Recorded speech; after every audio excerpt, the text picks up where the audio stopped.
Yo, what's up YouTube? It's OG and today we have another episode of Keeping It 1K and today we are doing Pam. So I actually got Pam done around a little over 2 seasons ago, I guess. I've been taking it a little easier since Crazy Push last season. But I've still been playing her. I got her to like 900 last season. And, you know, she's just so dominant right now. I've been playing Pam for a long while, so I feel like I'm very educated on Pam as a brawler.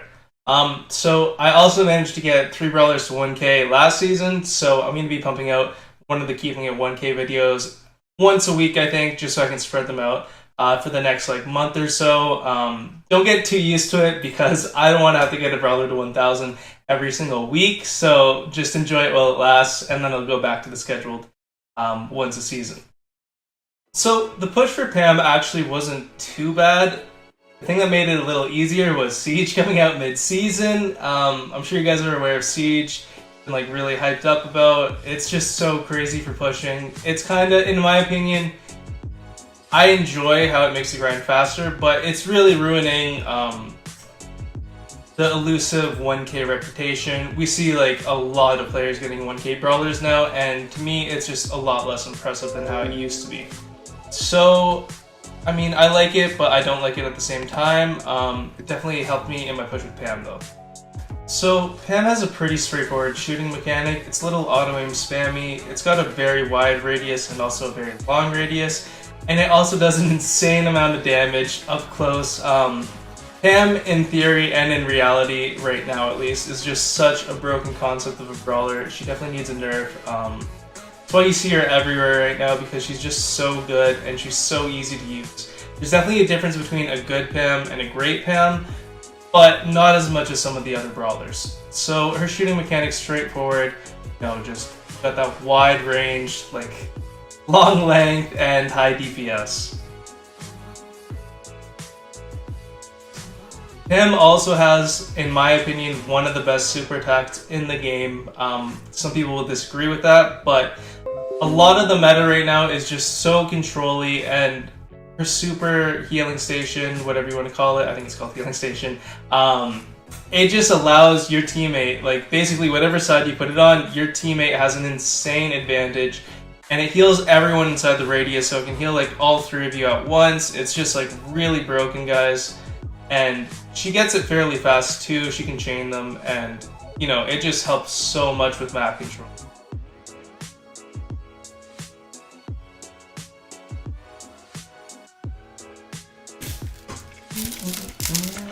Hi Mama, love you kitty cat.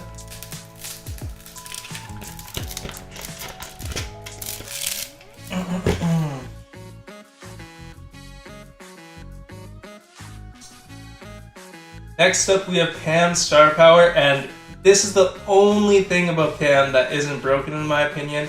It is extremely underwhelming. You often forget it's there.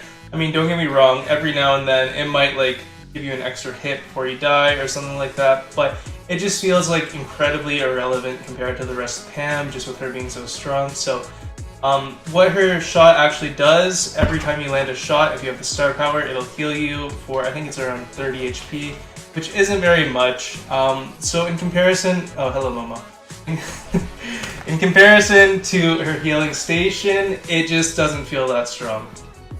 Alright, so Momo's going to be joining us for her best modes. For her number 1 best mode, it's her most notorious mode. It is definitely Gem Grab in my opinion. Now that's not to take away from any of the other modes, because she is almost as dominant in those, well, most of them at least, as she is in Gem Grab, but right now in Gem Grab, she is just such a beast. You cannot, well, I shouldn't say you cannot, but you are at a considerable disadvantage. Your opponents have Pam on a certain map, like probably like 60% of the maps, and if your team doesn't, so definitely Gem Grab for her number 1 mode. Hello, oh, don't slap me. Don't slap me, kid. For her second best mode, we are going to go with Siege. Now, you may look at some of the maps in Siege, and you'll notice that they don't have too much open space, which is essentially what Pam thrives in. But there's this very toxic comp going around. I shouldn't say it's toxic, but it is definitely a very strong comp going around. It's Colt, Frank, and Pam. Now, essentially, the Colt and the Frank, they'll break all the walls, and they'll turn every map into an open map. And then the Pam just goes to town on everyone, including the Siege robot and the Ike turret. So Pam, in my opinion, might be the best. She might be the best brawler defensively, along with Frank. So it's a very strong comp. It's having that defense, it's overwhelming, and if Frank can get a stun up on the turret, she can walk right up in the Ike's face and just blast it. So she is super strong right now in Siege, guys. Definitely try out that comp that I said if you haven't already, and let me know what you think. For Pam's number 3 mode, I'm gonna go with Showdown and Duo Showdown. Now, I'm not too familiar with these modes, but if you guys have been keeping up with the channel, I've been doing some Duo Showdown. I'm getting up to I think I'm close to 60 Duo wins now, which is double what I had a week ago. So I'm definitely enjoying it a little more. I'm still not going to push with it, but it's a nice change every now and then. And when I do play it, if I play against the Pam, it is just very annoying. So I'm definitely ranking her pretty high in Showdown and Duo Showdown. She's just super strong, like I said, and I'll continue saying so until they nerf her. But yeah, she can just dominate in showdowns. So for Pam's 4th best mode, we're going to go with Brawl Ball, and she is really dominant in Brawl Ball on, I'd say, half the maps. If it was, a lot of them are closer quarters and not as open, and you can't do the Colt and Frank trick. Well, at least I hope you can't ready yet. But she definitely thrives in a good amount of the maps, but not all of them. So that's why I ranked it 4th. Like I said in my previous video, Brawl Ball Do's and Don'ts, the meta is very controlly, and Pam's turret is perfect for that. So Backyard Bull, Puddle Splash, the maps that are a little more open, definitely is viable there.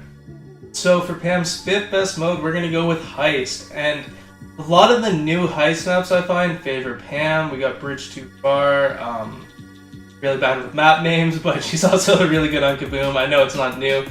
But yeah, there's a double healer comp that works pretty well in Heist, same with Bounty. And a lot of the map designs are getting a little more open, which, like I said earlier, that definitely favors Pam. And it's just the same thing, control, control, control. I can't keep saying it enough, but Pam is just so darn good at it.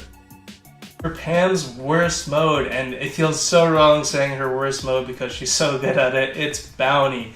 So there is a double healer comp that she works very well with, but if you don't have the double healer, or even triple healer now because of Jean, that actually works too on some maps. It's very toxic. I do not condone that. But yeah, if you don't have another healer to go along with her, she is significantly less stronger. Not to say she's bad, but it's definitely based on the comp and the maps. So I ranked it 6 just because of that. Not to say that you can't do it without her, but it is very dependent on the comp and the map. Alright, next up we have Who Does Pam Counter? And pretty much everyone in the right scenario, tanks, long range brawlers, as long as it's an open map in Pam's setup, well, she can basically handle any brawler. That's why I think she's so broken, especially when she gets that healing turret out. She's just so strong. I can't think of anyone that she doesn't really counter in the right circumstance. Okay, who counters Pam? Now this one was really tough for me to think of because oftentimes the brawlers I'm going to name, she does really well against them. So for who counters her, really good Brock. If a Brock can hit 75% of his shots at least, he can handle a Pam. Who else counters her? Bo comes to mind in some maps. He's been getting a lot of buffs recently, and I feel like he's my favorite counter to Pam in Gem Grab Mid. Jesse with the turret out is also pretty strong, but odds are you have someone on your team that can take the turret out, and that makes her a lot less viable. And also throwers, just because they can take out her healing station, and if you're a thrower, hopefully you got a wall in between you and the Pam, and you can just kind of chip her down. Alright guys, thanks for tuning in to this episode of Keeping It 1K. Pam is absolutely broken in conclusion. So I'm sure Supercell will do something about her in the near future, hopefully, because she is just ruining every single game mode for half the brawlers. I like a diverse meta, so I've never been a fan of Pam, even though I got her to 1K. It's just I took advantage of the meta, and it was really simple to do. So hopefully Supercell can fix her first. And I'm actually going to be doing a Q&A to celebrate me hitting 10K subs. Thank you so much for all the support. It's like truly amazing. I went into my big push obviously aiming to gain notoriety and popularity for my stream, my YouTube, my Twitter, and it's just been going above and beyond. So I've had some sick collabs, definitely gonna have some more going on. Yeah guys, any questions you have for me or you want answered, just spam them, and well, don't spam them, just type them nicely in the comment section, and I'll be choosing a good amount of them to answer in my next video or one of my upcoming videos. So thank you so much for all the support. Subscribe, share it with your friends. All right, I'll see you guys next time. Peace.